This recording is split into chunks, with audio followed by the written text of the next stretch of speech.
my experience in Portugal was the greatest thing of my life. It was, I don't know if I could say it's one of the best missions out there, but it definitely is up there with one of the best missions you could ever be called to. The way the Lord has his hand in the work there is amazing.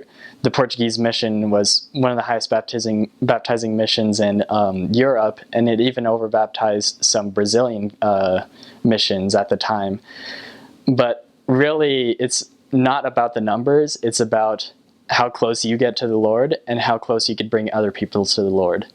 And I got closer to the Lord than at any other moment of my life during that time. He really guided me to do the right things in many cases, which I didn't expect to happen. He really wanted the work to happen in his own way, and we were just kind of following his plan. The biggest thing I learned on that message is that in that country is that God has a plan for everyone to come back to him.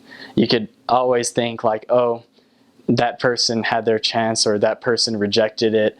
There are so many things that we don't know about God's plan, that he could be leaving someone to just pick them up later. And he will find a way to get as many people as he can to the celestial kingdom so we could all be with him in the end. The biggest piece of advice that I could give someone that is going to Portugal is to just give the Lord everything you can. If you give the Lord everything you can, he will complete the rest for you, and he will make miracles happen for you. You can't do the work without his help, especially in Portugal. If you do what he wants you to do, he will make it the most amazing thing you've ever seen. But if you don't do what he wants to do, it'll be the hardest thing in your life.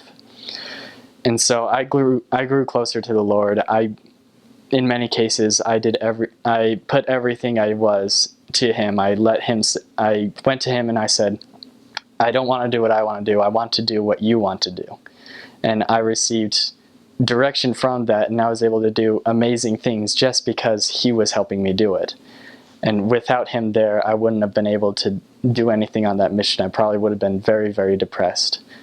And so the biggest thing I could say in the Portugal mission is just give yourself to the Lord. Do everything he wants you to do. He will do the rest, and he will make everything better, and he will do some of the biggest miracles you will ever see in your life.